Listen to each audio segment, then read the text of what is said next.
And welcome back, everybody. Day 19 of 31 days through the Proverbs.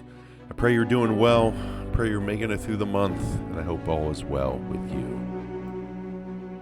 Let's go ahead and get into the text. Proverbs 19 today.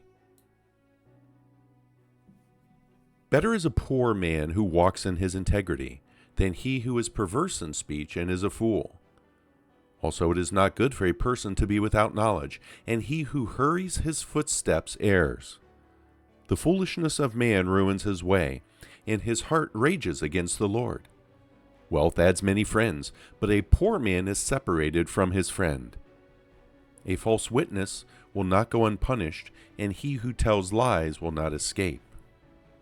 Many who seek the favor of a generous man, and every man is a friend to him who gives gifts. All the brothers of a poor man hate him. How much more do his friends abandon him? He pursues them with words, but they are gone. He who gets wisdom loves his own soul. He who keeps understanding will find good. A false witness will not go unpunished, and he who tells lies will perish. Luxury is not fitting for a fool, much less for a slave to rule over princes. A man's discretion makes him slow to anger, and it is his glory to overlook a transgression. The king's wrath is like the roaring of a lion, but his favor is like dew on the grass. A foolish son is destruction to his father, and the contentions of a wife are a constant dripping. House and wealth are an inheritance from fathers, but a prudent wife is from the Lord. Laziness casts into a deep sleep, and an idle man will suffer hunger. He who keeps the commandment keeps his soul, but he who is careless of conduct will die. One who is gracious to a poor man lends to the Lord, and he will repay him for his good deed. Discipline your son while there is hope, and do not desire his death. A man of great anger will bear the penalty, for if you rescue him, you will only have to do it again. Listen to counsel and accept discipline, that you may be wise the rest of your days. Many plans are in a man's heart, but the counsel of the Lord will stand.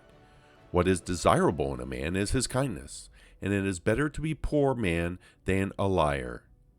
The fear of the Lord leads to life, so that one may sleep satisfied, untouched by evil. The sluggard buries his hand in the dish, but will not even bring it back to his mouth.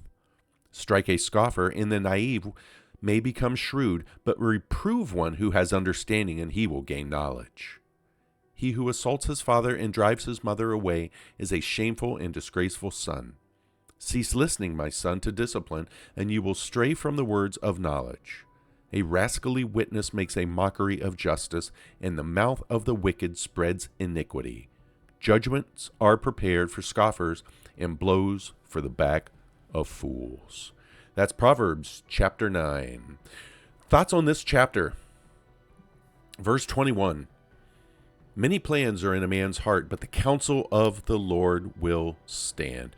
Now, quickly, let's say what this verse does not mean. This does not mean that you are not to make plans and not to logically plan things out through your day, through your week, through your year, through your life. It doesn't mean that at all. What it means, there are a lot of plans that man wants to do, but the counsel of the Lord is what will stand.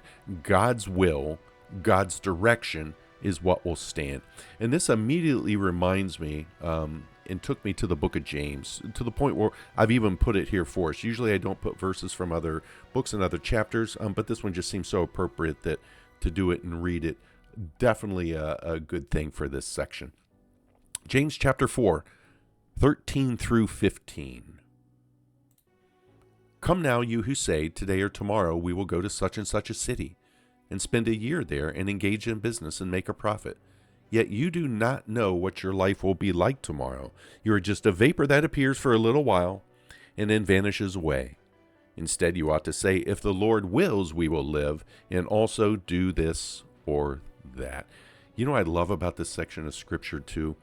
Look at the beginning in verse 13. Today or tomorrow. Very inspecific, isn't it? We will go to such and such a city. It's not dwelling on where they are going or what they are doing. You see that same thought in verse 15. If the Lord wills, we will live and also do this or that. Notice that. It's just talking about what is it you're planning for. What is it that you're ready to do? It so mirrors Proverbs 19:21. That is why I put it in here. God's will stand. God's counsel will stand. God bless you all. I hope you're doing well. That brings us to an end of chapter 19, and we will see you all next time. God bless. Take care.